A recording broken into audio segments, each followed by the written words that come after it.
Dear men and women of God in Uganda, this is a very important communication and I request for your extra attention.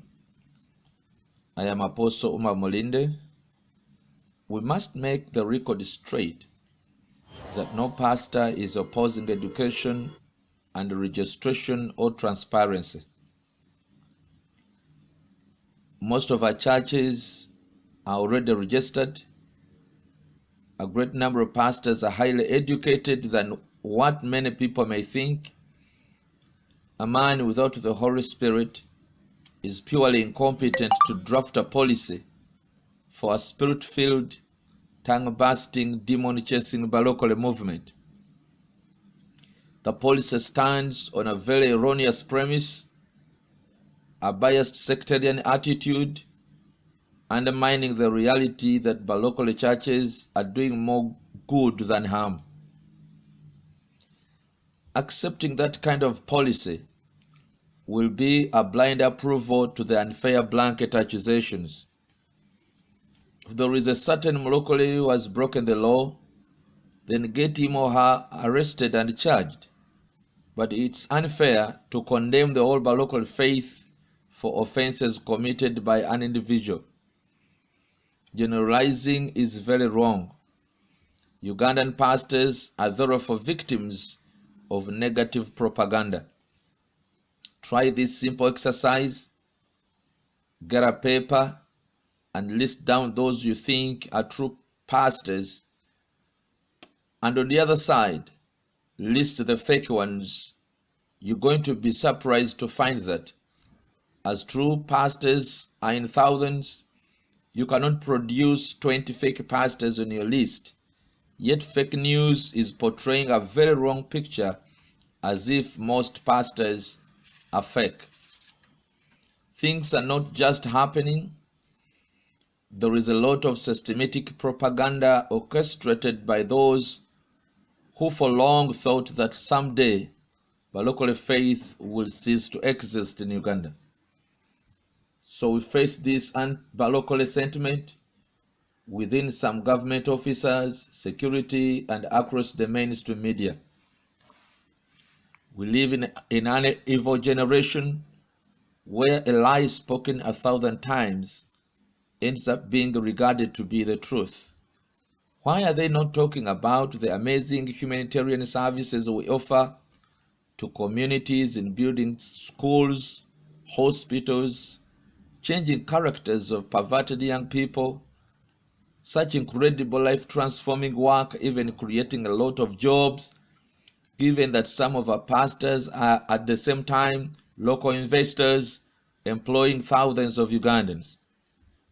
Many churches have schools attached to them, yet you frequently hear people saying Balokole are not educated.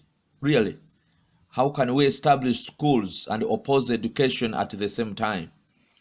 It must be clear that not all Balokole pastors are fake, conmen, or bafeli.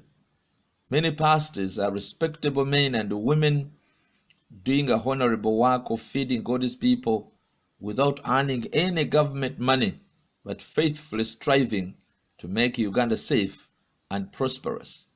Sincerely, majority of pastors in Uganda are doing an amazing job that demands appreciation, not criticism. People should stop this unfair generalizing of Balokole. If one fake pastor is cited, if you see any fake pastor, just arrest that one, knowing that such is an imposter. And imposters are everywhere, even in police, the army, government, religions, etc. In such a case, Uganda government has enough existing laws and mechanism to deal with bafele conmen, whether a pastor or prophet, and charge them for their criminality. So there is no need to bring a policy blanketing everybody. That policy is confusing, discriminatory, unconstitutional, and unnecessary because it's a disguised regulation targeting a section of the population within a democratic state. On record, members of other religions have committed unimaginable crimes, but all we hear is that it's not good to generalize the whole Muslim community for acts of terrorism done by a few individuals of their congregation. Now, if it's not good to generalize the whole Muslim community for acts of terrorism done by their members, even some leaders of their faith, why finding it good to generalize the whole Balokole faith for simple allegations against a few individuals? Why not refer to those fake pastors as imposters? Because for sure, the fake ones are very few, but the majority of men and women of God in Uganda are feeding God's flock in sacrifice, commitment, faithfulness, and truth. The claim that the alleged offenses are committed because of lack of education is ridiculous. Have you not heard how the most educated Catholic priests got involved into facilitating genocide in Rwanda, and now they are molesting children?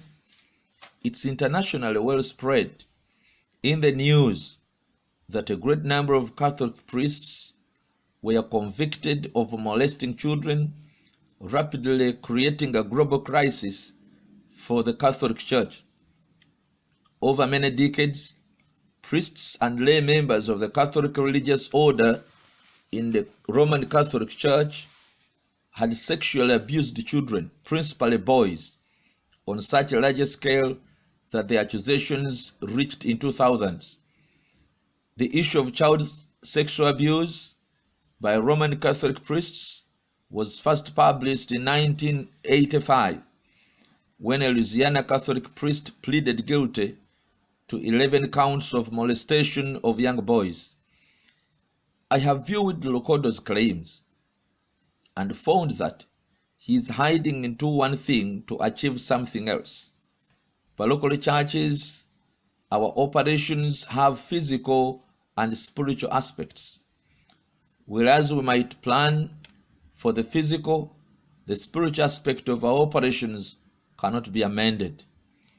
Even if you bring fire to burn us like Shadrach, Meshach, and Abednego, or the den of lions like that of Daniel in the book of Daniel, we cannot at all compromise or amend the spiritual aspect, because such will be a grave act of disobeying God. Read Acts of the Apostles chapter 4 verse 18 to 31. Since the matters raised within the policy are of a criminal nature, it's not necessary to draft registration on churches, because we already have well-established procedures to curb criminality excesses in Uganda.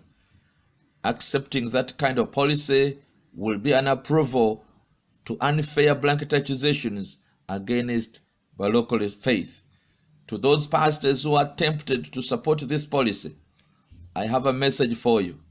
Please remember that if morality is the cause, then the reliable solution to that is from the church. We must be very careful, because in history, most of state-initiated laws regarding the church end up being bad laws that result out persecution of members of the church, as we remember Shadrach, Meshach, Abednego, and Daniel during their time in Babylon. And what happened during Idi Amin, now it's happening in China, in Russia, and the ongoing persecution of our Christian brothers and sisters in most of the Muslim Arab states. It's unbelievable, really. It's unbelievable to think that the earthly laws can solve spiritual problems. America has many laws than any other country, but they have many people in prison than any country. Regardless of all the accusations against Balokole, still God has his faithful ones, and I assure you, heaven will not be empty. The Son of God did not die in vain. If the matter in question is immorality within our society, then the best option would be to choose the gospel of Jesus Christ, not the earthly law.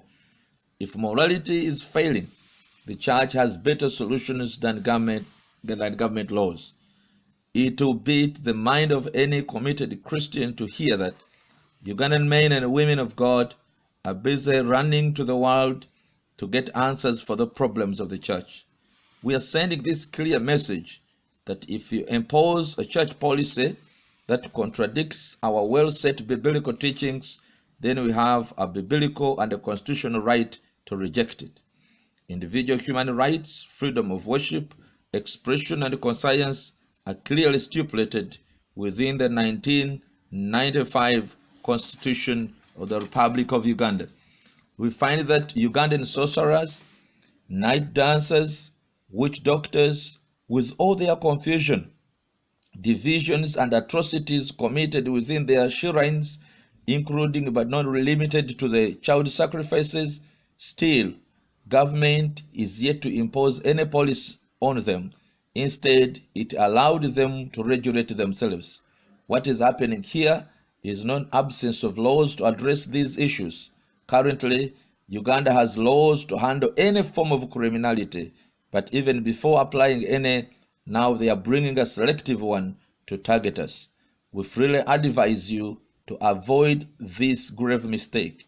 To us, this is a red line, and we cannot allow you to cross it.